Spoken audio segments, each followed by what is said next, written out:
করিমুল্লাহ নোয়াজপুর গ্রামের এক ধান চাষী। দিন আনেন দিন খান এমন অবস্থা। তার রাত দিন কাটে সংসারের জন্য দুটো পয়সা জোগাড় করার পেছনে। সারা দিন তিনি খেতে কাজ করেন। করিমুল্লার একমাত্র ছেলে তালেব এবার এসএসসি দিয়েছে, কলেজে উঠবে। গরিব বাবার ছেলে হলেও তালেবের চোখে স্বপ্ন প্রচুর। দিনের বেলা সে বাবাকে ক্ষেতের কাজে সাহায্য করে, রাতের বেলা কুপির আগুনে পড়াশোনা করে। কিন্তু কথায় বলে, ভাগ্যের কাছে সবাই অসহায়। এইচএসসির রেজাল্ট তেমন ভালো আসলো না তালেবের। স্কলারশিপ পাওয়ার মতো কোনো অবস্থাই ছিল না। সে ঠিক করল পড়াশোনা ছেড়ে দেবে। কিন্তু করিমুল্লাহ এক অবাক কাণ্ড করে বসলেন। নিজের শেষ সহায় জমানো কিছু টাকা দিয়ে ছেলেকে শহরে পড়ানোর ব্যবস্থা করলেন। করিমুল্লাহ ছেলের স্বপ্নকে এতদিনে নিজের স্বপ্ন বানিয়ে নিয়েছেন। যেভাবেই হোক তা পূর্ণ করতে হবে। তালেবের মা মারা গিয়েছে অনেক আগে। একদিন ভোরবেলা তালেব শুধু বাবার দোয়া নিয়েই শহরের উদ্দেশ্যে বেরিয়ে পড়ল। 3 ঘণ্টার বাস জার্নিতে তালেবের মনে ছিল ভয় আর স্বপ্ন। রাস্তাঘাটের ঝক্কি পেরিয়ে তালেব যখন হোস্টেলে পৌঁছাল তখন প্রায় দুপুর। কলেজের প্রথম দিন গেটে ঢোকার মুখেই পোশাকের জন্য বিপদে পড়ল সে। পাড়ার ভাইয়ের এক পুরনো শার্ট আর প্যান্ট পরায় তালেবকে হেনস্থা হতে হল। ক্লাসরুমের প্রথম ঘণ্টায় একজন ভারী চেহারার চশমা পরা স্যার ঢুকলেন। তালেব তাকে চেনে, তিনি হাসান স্যার। তার বদলতেই সব থাকা খাওয়া আর ভর্তির ব্যবস্থা হয়েছে তার। হাসান স্যারকে দেখে সবাই উঠে দাঁড়াল। একজন দাঁড়াতে ভুলে গেল। স্যার চিৎকার করে উঠলেন তার উদ্দেশ্যে। সবাই ভড়কে গেল। মনে মনে বুঝে নিল প্রত্যেকে যে এই স্যার সুবিধার নয়, বদমেজাজি। ক্লাসের সবাই ভড়কে গেলেও একজন বেশি ভয় পেয়েছিল। সে আর কেউ নয়, তালেব। তালেব প্রথম ক্লাসে স্যারকে দেখে একটু ভরসা পেয়েছিল যে হয়তো শুরুটা ভালো হবে। কিন্তু এই হাসান স্যারই সব ওলটপালট করে দিলেন। তিনি সবার আগে পরিচয় দিতে তালেবকেই ডাকলেন। তালেব সামনে গিয়ে তোতলাতে তোতলাতে শুরু করল। সবাই তখন মিটিমিটি হাসছে। তালেবের তোতলানো দেখে হাসান স্যার জোরে ধমক দিয়ে তাকে বসতে বললেন। বিট বিট করে বললেন, আনস্মার্ট স্টুপিড। তালেব শেষে বেঞ্চে গিয়ে জুবুথুবু হয়ে বসে রইল। তার চোখের কোণায় তখন এক ফোঁটা পানি জমেছে। এই ঘটনার পরে দিন চলতে লাগল। তালেবের চলার টাকা প্রায় শেষের পথে। বাবা প্রায় ফোন দিয়ে খোঁজ খবর নেয়, কিছু লাগবে কিনা জিজ্ঞেস করে।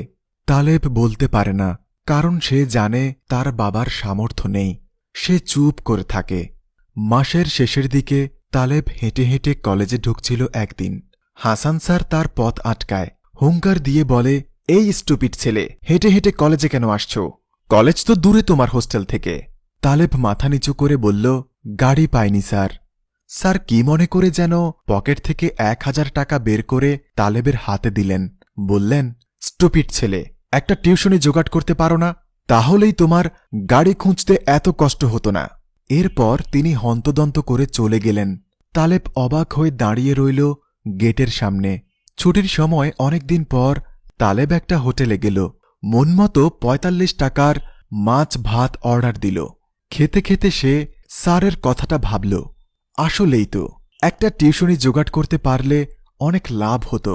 এরপর অনেক কষ্টে তালেব একটা টিউশনি জোগাড় করল, কিন্তু টিকাতে পারল না। স্টুডেন্টের বাবা বড় ব্যবসায়ী। অপমান করে তাকে ঘর থেকে বের করে দিল। বলল, তোমার মতো 3rd ক্লাস আনস্মার্ট ছেলে কিভাবে আমার মেয়েকে পড়াবে? ঠিক মতো তো কথাও বলতে পারো না মনে হয়। তালেবের চোখে পানি চলে এলো। অপমানের রাগে সে কলেজ থেকে সোজা ইস্তফা নিতে চলে গেল। শহর তার জন্য না, এর চেয়ে গ্রামে বাবার সাথে ধান চাষ করে দুটো ভাত খাওয়া ভালো। কলেজে ঢুকতেই হাসান স্যারের সাথে দেখা। তালেব হাসান স্যারকে বলল কলেজ ছাড়ার কথা। তার পক্ষে আর সম্ভব হচ্ছে না। হোস্টেলের ভাড়া দেয়া, কলেজের বেতন দেয়া, অপমান সহ্য করা, সবকিছুই কঠিন। হাসান স্যার তার চিরচেনা হুঙ্কার দিলেন, স্টুপিড কোথাকার, একটা কাজও ঠিকমতো করতে পারো না, ঘাস খাবে তুমি? এরপর হাত ধরে তিনি তালেবকে নিজের বাসায় নিয়ে আসলেন। একটা আলাদা রুমে নিয়ে বললেন, এটা আজকে থেকে তোমার রুম, এখানে থাকবে, আমার এখানে খাবে। মাস শেষে আমাকে 1000 টাকা ভাড়া দেবে আর আমার স্টুডেন্টদের খাতার নাম্বার গুনবে। তার বদলে তুমি 2000 টাকা পাবে। এইসব বলে তিনি বের হয়ে গেলেন। তালেবের চোখে তখন গড়গড় করে পানি পড়ছে। এরপর থেকে তালেব পুরো দমে পড়া শুরু করল। স্যারের ওখানেই থাকত। স্যার স্টুডেন্টদের খাতা কাটত, সে নম্বর গুনত। এর মধ্যে একটা স্টুডেন্টের 1 মাসের জন্য পরীক্ষা উপলক্ষে ফ্রি পড়ানো শুরু করে তালেব। মাধ্যমিক পর্যন্ত নিজের পড়া নিজে পড়ায়।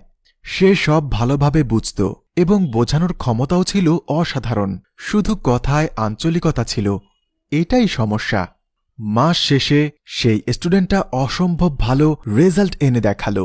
তার দেখাদেখি আরও 5টা স্টুডেন্ট ভর্তি হয় তালেবের কাছে। তালেব স্বাবলম্বী হওয়ার পর স্যারের বাসা ছেড়ে দেয়। যাওয়ার সময় স্যার তাকে সেই চিরচেনা স্টুপিড বলে উপাধি দেয়। তালেব গায়ে মাখল না। সে এই বাসায় ঢুকেছিল কাঁদতে কাঁদতে, কিন্তু বের হয় হাসতে হাসতে। এর মধ্যে কলেজের পরীক্ষা শেষে হাসান স্যার একদিন দেখে তালেব সিগারেট খাচ্ছে রাস্তায়। হাসান স্যার কাছে গিয়ে একটা চড় মেরে বললেন, স্টুপিড কোথাকার, এসব কি? তালেব সিগারেট ফেলে দিল। তার চোখে মুখে ভয়। এরপর সে দ্বিতীয়বার সিগারেট ছুঁয়ে দেখেনি। অনেক বছর পরের কথা। এইচএসসি দিয়ে তালেব তখন নামকরা বিশ্ববিদ্যালয়ের ছাত্র। এর মধ্যে খবর আসলো হাসান স্যার আর নেই, তিনি মারা গেছেন। তালেবের মাথায় যেন বাজ পড়ল।